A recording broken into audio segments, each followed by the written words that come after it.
Hello friends, स्वागत है आपका इस वीडियो में। तो इस वीडियो में हम 12th हिंदी से 12th क्लास का आपका हिंदी, इसमें परीक्षा में अनेकों बार आने वाले, यानी परीक्षा में बार बार बहुत बार पूछे जाने वाले हम सब्जेक्टिव प्रश्न पढ़ने वाले हैं। जो इसमें से 20 सब्जेक्टिव प्रश्न बताएंगे। इसमें से बहुत सारे सब्जेक्टिव प्रश्न ऐसे होंगे जो आपको सीधे एग्जाम में आपको देखने को मिलेंगे।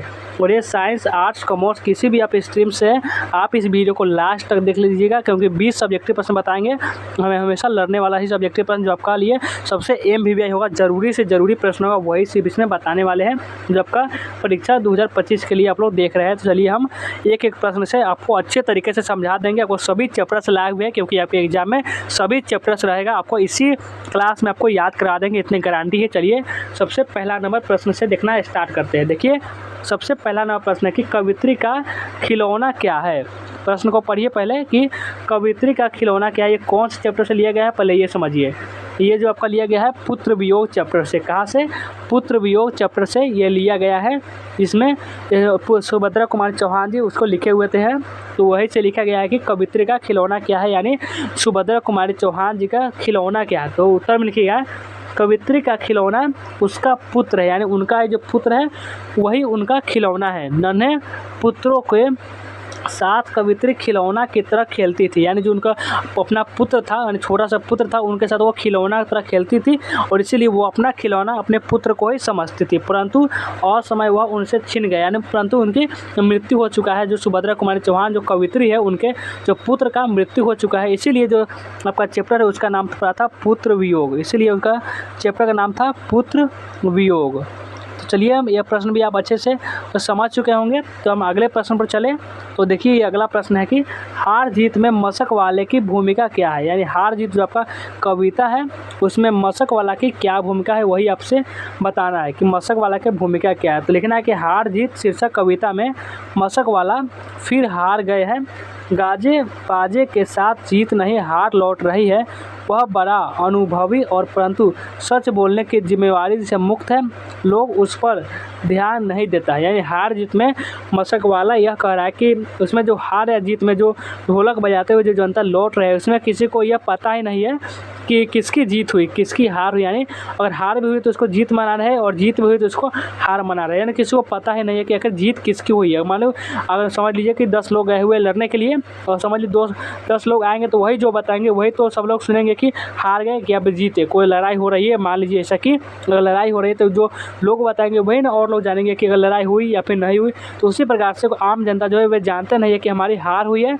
या जीत हुई है, सिर्फ नाच बाजे के साथ अपने स्वागत कर रही होती है। तो इसीलिए हार जीत के चैप्टर में यह बताया जाता है कि मशक वाला है ये हमेशा सच बोलता है। तो इसी के बारे में लिख देना है कि हार जीत शीर्षक कविता में मशक वाला फिर हार गए हैं, गाजे बाजे के साथ जीत नहीं हार लौट रही है, वह बड़ा अनुभवी है परंतु सच बोलने की जिम्मेदारी से मुक्त है, लोग उस पर ध्यान नहीं दे रहे हैं कि वह क्या बोल रहा है। वह मशक वाला जो होता है वह सड़क सींच रहा होता है।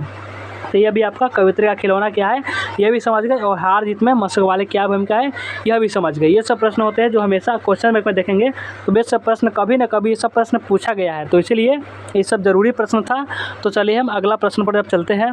देखिए अब अगला प्रश्न जो है ये 3 नंबर प्रश्न है कि भूषण ने शिवाजी की तुलना किन किन से की है।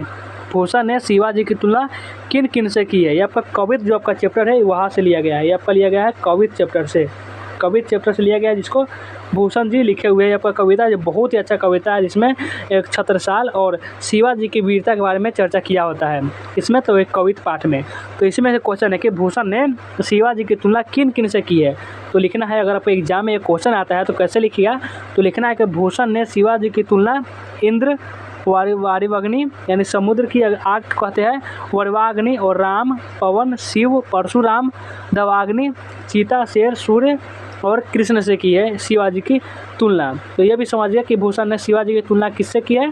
तो भूषण ने शिवाजी की तुलना इंद्र, बरवा अग्नि, राम, पवन, शिव, परशुराम, दवाग्नि, चीता, शेर, सूर्य और कृष्ण से की है, किसकी? शिवाजी की तुलना। तो ये भी आप अच्छे से समझ चुके होंगे। और आप समझिए कि अर्धनारीश्वर की कल्पना क्यों की गई। ये आपका लिया गया है अर्धनारीश्वर चैप्टर से।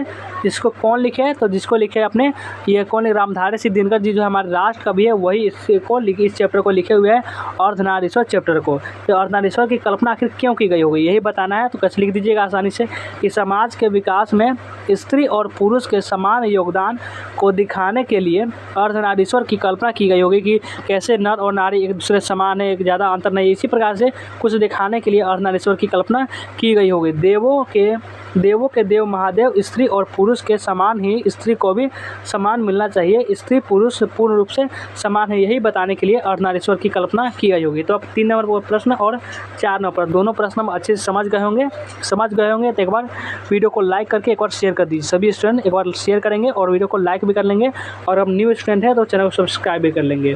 तो चलिए अगला प्रश्न पर चलते हैं। अब देखिए कि अगला प्रश्न में क्या कह रहा है। यह प्रश्न है कि छत्रसाल की तलवार कैसी है। यह भी प्रश्न आपसे लिया गया है, ये कविता पाठ से ही लिया गया है, जहाँ से शिवाजी के वाला क्वेश्चन था अभी जो हमने करवाए थे। तो छत्रसाल की तलवार कैसी है, तो छत्रसाल की तलवार विष भरी नागिन सी थी।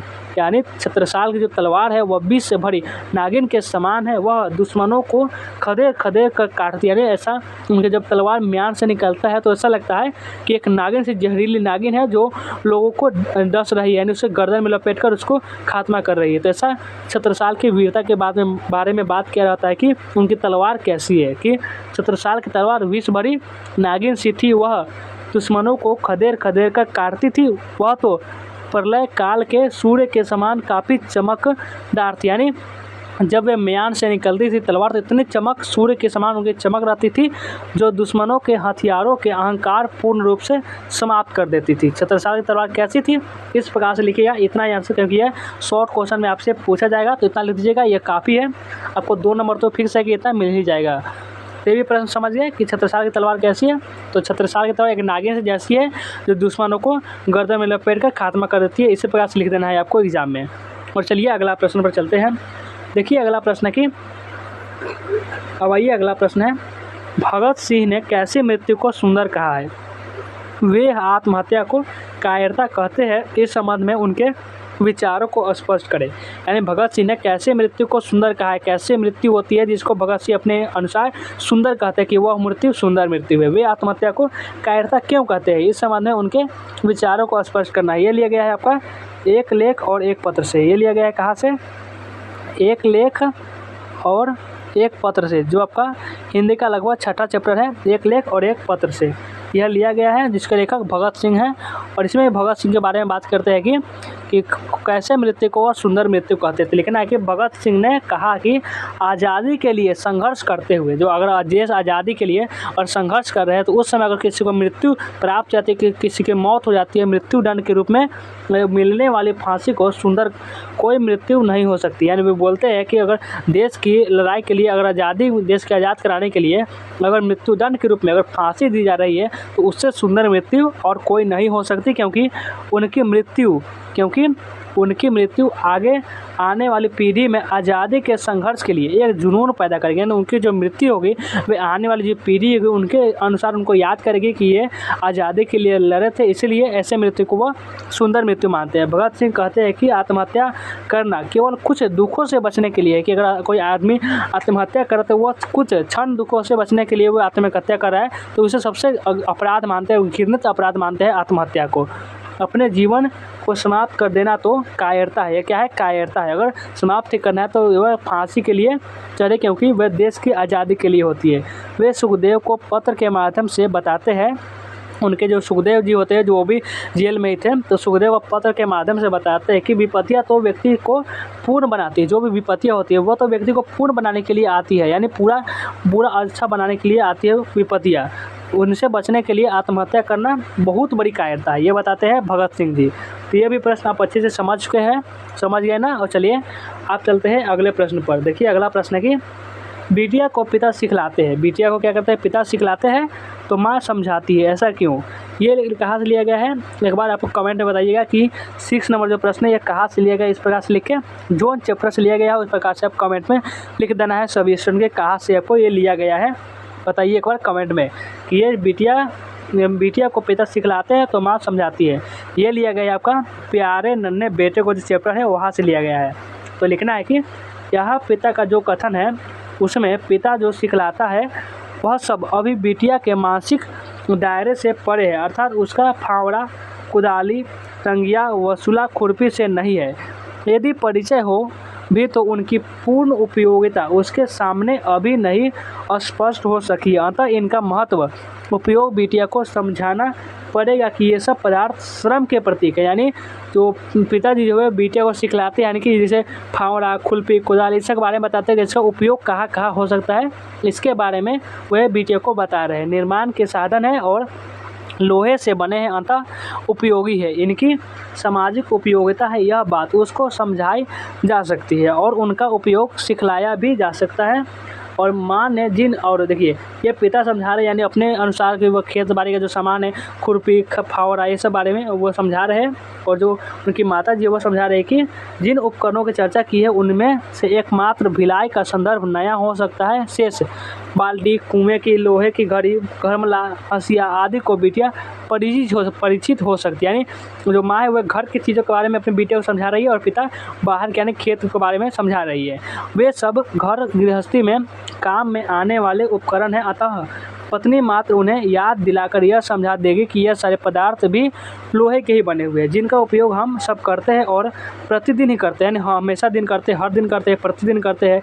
यही अंतर है कि सिखलाना और समझाना में, यही अंतर है कि बिटिया को पिता सिखलाते हैं और माँ समझाती है। यानी जो माँ है वो समझा रही है और पिता सिखला रहे हैं, दोनों में यही अंतर है। इस प्रकार से लिखिए, ये आपका 5 नंबर पहला प्रश्न में भी आ सकता है और आपका 2 नंबर में भी आएगा, तो थोड़ा सा लिखिएगा। और 5 नंबर में आएगा तो लगभग 1 से 1.5 पेज में लिख दीजिएगा, आपका फुल मार्क्स दे दिया जाएगा। तो चलिए अगले प्रश्न पर चलते हैं। अगला प्रश्न है कि जूठन कहानी का लेखक जब अपने घर पहुंचा। जो जूठन कहानी का जो लेखक है, लेखक कौन है? ओम प्रकाश वाल्मीकि जी है जूठन कहानी के लेखक। जब अपने घर पहुंचे तो उसकी माँ क्यों रो पड़ी? जब जूठन पाठ के लेखक जब ओम प्रकाश वाल्मीकि जी जब स्कूल में थे और जब वे अपने घर वो लौटे थे तो वह उनकी माता जी क्यों रो पड़ी, वही बताना है। तो लेखक अपने परिवार का सबसे ज़्यादा दुलारा था, यानी सबसे छोटे थे इसलिए वह सबसे ज़्यादा दुलारा था। उसके घर का हर सदस्य उसे बहुत मानते थे क्योंकि वह सबसे छोटा था। ओम प्रकाश वाल्मीकि जो अपने परिवार के सबसे छोटे सदस्य थे इसलिए उनको ज़्यादा मानते थे। साथ ही ओम प्रकाश वाल्मीकि को उनके पिताजी प्यार से मुंशी जी कहकर पुकारते थे। क्या करते थे?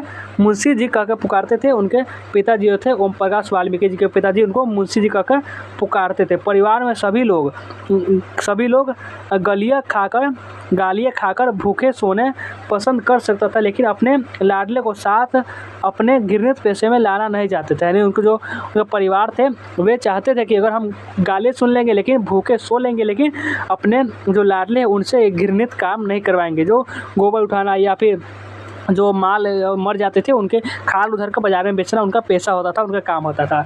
लेखक के द्वारा मजबूरी वश उसी पेशे में आने और उसके सिर से लेकर पांव तक गंदगी से भरा पर उनकी माँ रो पड़ती। जब वे स्कूल में थे तो जिनके भैंस मरा हुआ था वो उनको आए और उनको है कि खाल उतार कर उसको निकालने के लिए, तो वही निकालते हुए जब वे घर लौटे तो वे बहुत सारी गंदगी से भरे हुए थे, यानी खून से लथपथ थे। इसलिए उनकी माँ जो वह रो पड़ी उनको देख कर, क्योंकि वे नहीं चाहती थी कि वे ऐसा काम करे। और चलिए ये भी प्रश्न आप जूठन कहानी का लेखक जब अपने घर पहुंचा तो उसकी माँ क्यों रोने पड़ी, ये भी आप अच्छे से समझ गए।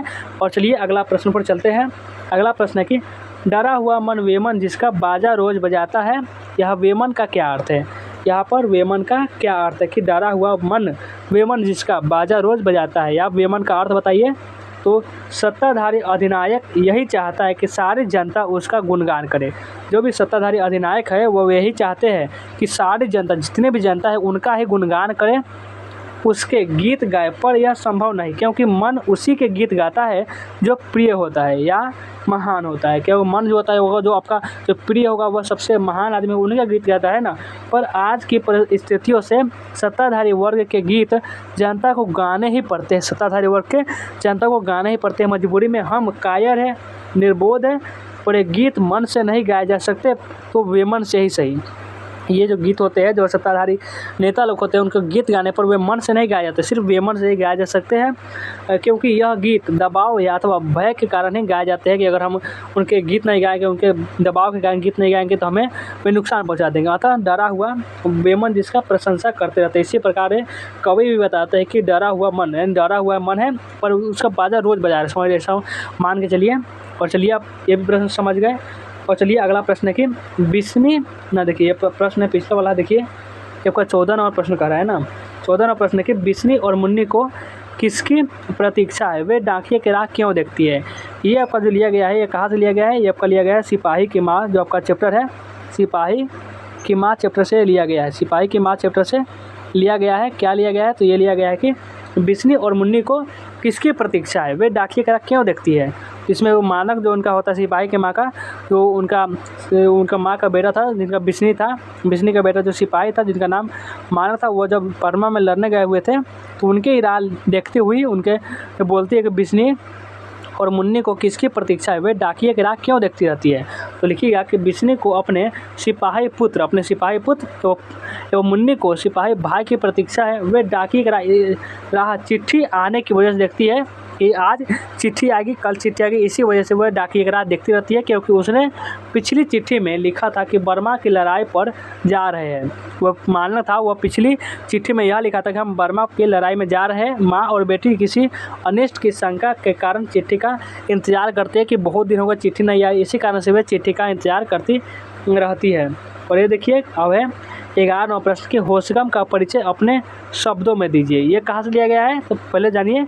ये आपका प्रतिपूर्ति का भाग है, प्रतिपूर्ति का भाग है, जो आपका प्रतिपूर्ति का चैप्टर नंबर 1 से ये लिया गया है। कि ये प्रश्न आप लोग पढ़े होंगे, नहीं पढ़े होंगे तो हमारे चैनल पर जाइएगा, तो इसमें से लिखा हुआ रस्सी का टुकड़ा और उसका आपका प्रश्न उत्तर करवा दी है, वो भी आप देख लीजिएगा कि होशगम का परिचय अपने शब्दों में दीजिए। ये रस्सी का टुकड़ा का एक पात्र है जो होशगम होता है, जो कि एक रस्सी का टुकड़ा उठाया होता है और उसका नाम लगा दिया होता है कि बटुआ उठाने का। तो होशगम एक गरीब किसान था, वह ब्रोत का रहने वाला था। अब वो बूढ़ा हो गया था और हमेशा जोड़ों के दर्द, यानी जोड़ों का दर्द होता है जैसे उठने और जो बैठने में जो दर्द होता है उसी को बोलते हैं जोड़ों के दर्द से पीड़ित रहता था। होशगम का मानना था कि हर काम लायक चीज़ को उठा लेना चाहिए, यानी जो भी काम आ सकता है, जो भी चीज़ छोटा सा हो या बड़ा चीज़ हो उसको उठा लेना चाहिए, उसका होशगम का मानना था। क्योंकि हर छोटी चीज़ का उपयोग किसी न किसी काम में तो हो ही सकता है। होशगम एक डिंग हाँकने वाला व्यक्ति था। होशगम तो हमेशा डिंग हाँकता रहता था, लोगों के सामने बोलता था कि ये करेंगे वो करेंगे, ये सब डिंग हाँकता रहता था। हम यह कह सकते हैं कि होशगम डिंग हाँकता लेकिन वह चोर नहीं था, इतना कह सकते हैं।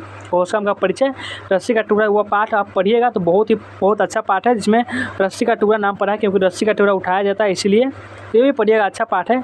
और चलिए अगले प्रश्न पर चलते हैं। ये भी प्रश्न आप अच्छे से समझ चुके होंगे। अगला पाठ है कि होशगम और मलांदे में क्या संबंध है। ये क्वेश्चन है, ये आपका 12 नंबर प्रश्न है कि होशगम और मलांदे, जो आपका होशगम बारे में पढ़े थे, जो एक बूढ़ा आदमी था जो कि रस्सी का टुकड़ा उठाया था, वो होशगम और मलांदे में क्या संबंध है वह बताना है। होशगम और मलांदे एक समय पर अच्छा दोस्त हुआ करता था। होशगम और मलांदे जो था एक समय पर बहुत ही अच्छा दोस्त हुआ करता था, लेकिन एक बार जीन किसे कहते हैं, एक बार जीन यानी घोड़े के ऊपर जो सामान रखने के लिए बनाया जाता है उसको जीन कहते हैं। जीन के कारण उन दोनों का झगड़ा हो गया था कि जीन के ये वो बोला था तुम चुराया, वो बोला था तुम चुराया, इसी कारण उनको झगड़ा हो गया था। और अब वो दोनों एक दूसरे के कट्टर दुश्मन बन गए हैं और जल्दी दुश्मनी भूलने वाले नहीं, ऐसे दुश्मन बन गए हैं। दोनों एकदम पहले के दोस्त थे, अब दुश्मन बन चुके हैं, होशगम और मलांदे। तो ये भी प्रश्न आप अच्छे से समझ गए, एग्जाम में आएगा तो लिख दीजिएगा, इसको पाठ पढ़िएगा तो आपको बहुत ही बेहतर तरीके से समझ में आएगा। और चलिए अगला प्रश्न पर चलते हैं। अगला जो प्रश्न है कि जहाँ भय है वहाँ मेघा नहीं हो सकती, क्यों। अब बताइए कि जहाँ भय है यानी जहाँ डर है वहाँ मेघा क्यों नहीं हो सकती है। तो जहाँ भय है मेघा वह शक्ति है, मेघा क्या है, वह शक्ति है मेघा जिससे मनुष्य सिद्धांतों की अनुपस्थिति में भी निर्भयता पूर्वक सोचता है। मेघा वह शक्ति है जिससे मनुष्य सिद्धांतों की अनुपस्थिति में भी निर्भयता पूर्वक सोचता है, ताकि वह सत्य और यथार्थ को समझ सके। यदि मनुष्य भयभीत रहता है तो कभी मेधावी नहीं हो सकेगा। अगर कोई मनुष्य जो भयभीत रहेगा तो वह कभी भी मेधावी नहीं बन सकेगा। किसी प्रकार की महत्वाकांक्षा चाहे आध्यात्मिक हो या सांसारिक चिंता और भय का निर्माण करती है, जबकि ठीक इसके विपरीत निर्भीक वातावरण में मेघा का जन्म होता है, इसके विपरीत इसके उल्टा मेघा का जन्म होता है। इसलिए जहाँ भय है वहाँ मेघा कतई नहीं हो सकती है, जहाँ भय है वहाँ मेघा हो ही नहीं सकती, यही कवि बताना चाहते हैं। तो ये भी बहुत ही वीवीआई प्रश्न था, इंपॉर्टेंट प्रश्न था। ये भी आपके एग्जाम में पूछा जाता है कि जहाँ भय है वहाँ मेघा क्यों नहीं हो सकती है। तो मेघा वह शक्ति है जिससे मनुष्य सिद्धांतों की अनुपस्थिति में भी निर्भयतापूर्वक सोचता है ताकि वह सत्य और यथार्थ को समझ सके। यदि मनुष्य भयभीत रहता है तो कभी मेधावी नहीं हो सकेगा। इस प्रकार से लिख दीजिएगा इतना कि आपका शॉर्ट क्वेश्चन में पूछे, लॉन्ग क्वेश्चन में पूछे, किसी भी क्वेश्चन में पूछे, इतना लिख दीजिएगा, आपको फुल मार्क्स दे दिया जाएगा। और अब आइए अगला प्रश्न में कहे कि बिस्नी और मुन्नी को किसकी प्रतीक्षा, यह प्रश्न तो हम लोग देख चुके थे। तो चलिए चलते हैं अगला प्रश्न में, पंच परमेश्वर के खो जाने से लेकर कवि चिंतित क्यों है। पंच परमेश्वर के खो जाने को लेकर, यानी जो पंच परमेश्वर जो पहले हुआ करते थे वह खो गए, यानी अभी वह नहीं है, तो उससे कवि चिंतित क्यों है। तो लिखना है कि पूंजी बढ़ी, रोशनी आई, चकाचौंध फैली, टीवी आया और गांव की संस्कृति जो मूल्य पर आधारित थी उस चकाचौंध में खो गई। यानी नए नए ज़माने में बहुत सारे आविष्कार ही, उसमें टीवी आया और चकाचौंध फैली, बहुत सारे रोशनी आए, उसमें जो गांव का जो बहुत सी संस्कृति थी वह क्या समाप्त हो गई, उस चकाचौंध में वह खो गई। पंच में परमेश्वर का वास माना जाता है, जो पंच होते हैं, जो 5 लोग 10 लोग जितने भी होते हैं, उसमें परमेश्वर का वास माना जाता है, उसका न्याय ईश्वरीय न्याय होता है। पर अब युग मूल्यों का नहीं रहा, अब जो युग है वह मूल्यों का नहीं रहा है, क्योंकि साम दाम दंड भेद की संस्कृति उग आई है। न्याय नहीं, अन्याय महत्वपूर्ण हो गया है। मान्यताएं परंपराएं नहीं, स्वार्थ उगा है जिनके आलोक से जीवन मूल क्या है घुट रहे हैं। पर फिर पंच परमेश्वर कहाँ रहा, वह तो भ्रष्टाचारी बन गया, बिक गया, बदल गया, डर गया। भला परमेश्वर भी किसी से डरता है कि अब क्या होगा, हमारी असीमता का, मूल्यों का, नैतिकता का कौन रक्षा करेगा जब पंच परमेश्वर ही कहीं नहीं रहा। यही कवि है, इसमें बताना चाहते हैं कि पंच परमेश्वर के खो जाने के लेकर कवि इसीलिए चिंतित है, क्योंकि पहले जो होता था कि पहले जो भी विचार किए जाते थे पंच परमेश्वर के द्वारा वो एकदम माननीय होता था, वह सबको मानना पड़ता था। लेकिन अब क्या है, वह साम नाम दंड भेद के चक्कर में सब बदल चुका है। इसीलिए बताते हैं कवि कि ये पंच परमेश्वर खो गए, इसकी चिंता लिए हुए। और अब अगला प्रश्न है कि कवि कृष्ण को जगाने के लिए क्या क्या उपमा देते हैं। तो जो कवि कौन है, कवि सूरदास है। सूरदास के पद में ये बोलते हैं कि जो कृष्णा जी जो है, जो सूर है, उनके जगाने के लिए किन किन उपमाओं का प्रयोग करते हैं, यही बताना है कि सूरदास जी कृष्ण को जगाने के लिए अनेक उपमा करते हैं और बहुत सारे उपमा देते हैं। सर्वप्रथम वे कहते हैं कि ब्रजराज भोर हो रही है, जागिए, कमल के फूल खिल गए हैं और कुमुद के फूलों ने अपनी पंखुड़ियाँ समेट ली, यानी जो फूलों के पंखुड़ियाँ होते हैं वह समेट ली है। भौरे भी लताओं में छिप गए, जो भौरे हैं अब वो लताओं में छिप गए हैं। मुर्गों तथा अन्य पक्षियों का कोलाहल सुनाई दे रहा है, यानी मुर्गों और जितने पक्षी इसीलिए बोल रहे हैं ताकि जो ब्रजराज यानी कृष्ण जी जो है वह उठ सके, इसलिए सूरदास जी विभिन्न प्रकार के उपमाएँ दे रहे हैं उनको उठाने के लिए। वनराज आवाज़ दे रहे हैं, वनराज जो भी वन के राजा है वो आवाज़ दे रहे हैं। चंद्रमा का प्रकाश मंद हो चुका है और सूर्य की किरणें चारों ओर फैल रही है। गौशाला में गाय रंभा रही है और बच्चों को दूध पिलाने हेतु दौड़ी चली आ रही है। कमल के समान हाथों वाले श्याम अब जागिए क्योंकि सवेरा हो गया है। तो ये बोलते हैं सूरदास जी की कवि कृष्ण को जगाने के लिए क्या क्या उपमा देते हैं, इन प्रकार के उपमा देते हैं, इतने प्रकार के उपमा देते हैं, बहुत सारे प्रकार के उपमा दे रहे हैं। इस प्रकार से लिखिए, अगर बोला जाएगा यह पूछा ही जाता है कि कवि कृष्ण को जगाने के लिए किन किन चीज़ों का उपमा देते हैं। तो अब चलिए अगला प्रश्न पर। तो चलिए अगला प्रश्न है कि कवि ने किस रूप में स्वयं को याद रखे जाने की इच्छा व्यक्त की है, उसकी इच्छा का क्या मन बताइए। ये कौन बोलते हैं, ये कहते हैं अपना जो जायसी जी है, जायसी जी वह बोलते हैं कि हमको जो लोग हैं वह किन चीज़ों में, हम किन बातों में हमको याद करेगी। इसी में ये बोलते हैं कि किन 2 बातों से हमें याद करेंगे, तो वही लिखना है कि नर कवि का काव्य रक्त से रचा गया है। नर कवि आपके जो जायसी जी है वह रक्त से उनका जो काव्य है वह रचा गया है। इसमें गहरे प्रेम की पीर है। अंततः कवि को विश्वास है कि उसका काव्य जगत में बना रहेगा, सुगंध अमर रहती है। इसी प्रकार कवि का भी यश संसार में अमर रहेगा। यश संसार में बिकता नहीं है, वह कर्म के आधार पर प्राप्त होता है। इसी प्रकार कवि की भी कामना है कि उसका यश भी संसार में इसी प्रकार फैला रहे। यानी कवि यानी जायसी जी बोलते हैं कि यश नहीं तो किसी ने बेचा है और नहीं किसी खरीदा है, ये बोलते हैं कवि।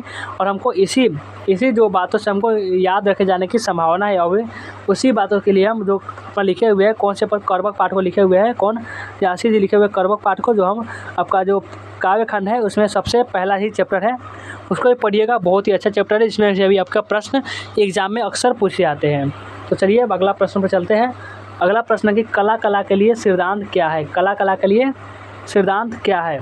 कला के लिए हमारे कला के लिए हमारे लिए केवल इतना है कि अर्थ रह जाता है कि कला एक स्वतंत्र सृष्टि है। कला के प्रकार के कारण यूरोप में प्रगीत मुक्तकों लिरिक्स का है चलन अधिक देखकर यह भी उसी का ज़माना यह बताकर कहा जाने लगा कि अब ऐसी लंबी कविताएं पढ़ने की किसी को फुर्सत कहीं कहा। यानी जो अब लंबी कविताएं होती है उसको पढ़ने के लिए किसी को फुर्सत ही नहीं है। अब तो पूरे काव्य की सामग्री जुटाकर सामने रख देनी चाहिए। जो छोटे छोटे प्रगीत मुक्तकों में ही इसे होना चाहिए। कला के लिए सिद्धांत है कि प्रगीत मुक्तकों का चलन अधिक होना और लंबी कविता को नकार देना, यही है कला के लिए सिद्धांत की। इसमें बताते हैं कवि कि अब जो है लंबी कविताएं उनको पढ़ने की किसी को फुर्सत ही नहीं है और सभी छोटा कविता पढ़ना पसंद करता है, यही बताते हैं इसमें। तो ये भी प्रश्न समझ गए। और चलिए ये प्रश्न है 19 नंबर की, मनुष्य की बातचीत का उत्तम तरीका क्या हो सकता है? उसके द्वारा वह कैसे अपने के लिए सर्वथा नवीन संसार की रचना कर सकता है? मनुष्य की बातचीत का उत्तम तरीका क्या है? तो भट्ट जी के अनुसार, यानी बालकृष्ण भट्ट जी के अनुसार बातचीत का सर्वोत्तम तरीका है उसका आत्मवार्तालाप, उसका खुद से बातचीत आत्मवार्तालाप। वह अपने अंदर ऐसी शक्ति विकसित करता है जिस कारण वह अपने आप से ही बात कर लिया करे। आत्मवार्तालाप का तात्पर्य क्रोध पर नियंत्रण, जिसके कारण किसी अन्य व्यक्ति को कष्ट न पहुंच सके। यानी अगर आप क्रोध करते हैं तो किसी न किसी व्यक्ति को क्रोध यानी उसको कष्ट ना पहुंच सके। इसीलिए यह स्पष्ट है कि हमारे भीतर हमारी मनोवृत्ति हर क्षण नए नए रंग दिखाया करती है, रूप दिखाया करती है। उनका रूप हर क्षण बदलता ही रहता है। लेखक ने मन को प्रपंचात्मक संसार का एक बड़ा भारी आईना माना है, जहाँ मन चाहे सूरत देखी जा सकती है, जहाँ जैसी चाहे वैसी सूरत देखी जा सकती है। ये बोलते हैं कौन? बालकृष्ण भट्ट जी, जो आपका सबसे पहला चैप्टर ही है बातचीत। तो चलिए ये प्रश्न कह रहा है कि, और देखिए आपका अंतिम प्रश्न है, आंदोलन का नेतृत्व के संबंध में जयप्रकाश नारायण के क्या विचार थे? आंदोलन का नेतृत्व वे किस शर्त पर स्वीकार करते हैं? यह लिया गया है संपूर्ण क्रांति से। कहाँ से लिया गया है? ये आपका लिया गया है संपूर्ण क्रांति से, जिसको जयप्रकाश नारायण जी भाषण देते हैं, कहा देते हैं 5 जून को देते हैं, कहा तो पटना के गांधी मैदान में। तो ये लिखना है कि आंदोलन का नेतृत्व के संबंध में जयप्रकाश नारायण के क्या विचार थे? तो लिखना है कि आंदोलन के नेतृत्व के विषय में जेपी, यानी जयप्रकाश नारायण को हम शॉर्ट में जेपी भी बोलते हैं, जेपी के विचार थे कि सबकी सलाह ली जाएगी, सबकी बात सुन ली जाएगी, लेकिन छात्रों की बात तो अधिकाधिक सुनी जाएगी। छात्रों की बात सबसे ज़्यादा सुनी जाएगी। जितना भी समय होगा उनके साथ बिताया जाएगा, उनसे बहस भी की जाएगी, उनकी बात समझी जाएगी और अधिक से अधिक समझने का प्रयास भी किया जाएगा। जन संघर्ष समितियाँ की बात भी सुनी जाएगी, समझी जाएगी, पर फैसला मेरा ही होगा। सबको इस फैसले को मानना होगा, आपको भी मानना होगा। यहाँ एक बात साफ है कि जयप्रकाश नारायण ने साफ कहा है कि आंदोलन का संचालन सबके सलाह से होगा और बहस भी सबसे होगी, परंतु अंतिम फैसला यानी लास्ट फैसला हमारा होगा। यदि यह नहीं हो सका तो पता नहीं हम किधर खो जाएंगे और किधर बिखर जाएंगे और न जाने क्या फैसला ले लेंगे। तो यह इसलिए आपको आंदोलन के नेतृत्व में स्वीकार करते हैं। तो हमने 20 प्रश्न बताए थे जो काफ़ी आपके लिए MBBI प्रश्न थे। आपको ये क्लास बहुत ही अच्छा लगा, इसलिए आपको एक बार कमेंट बता दीजिएगा कि आपको ये क्लास कैसा लगा। और अभी तक वीडियो को लाइक नहीं किया हो तो वीडियो को लाइक कर लीजिए और न्यू स्टूडेंट जितने भी है वॉच करेंगे चैनल को सब्सक्राइब। और यहाँ तक रुके रहे इसके लिए थैंक्स। चलिए वीडियो को एंड करते हैं, मिलते हैं फिर किसी नेक्स्ट वीडियो में।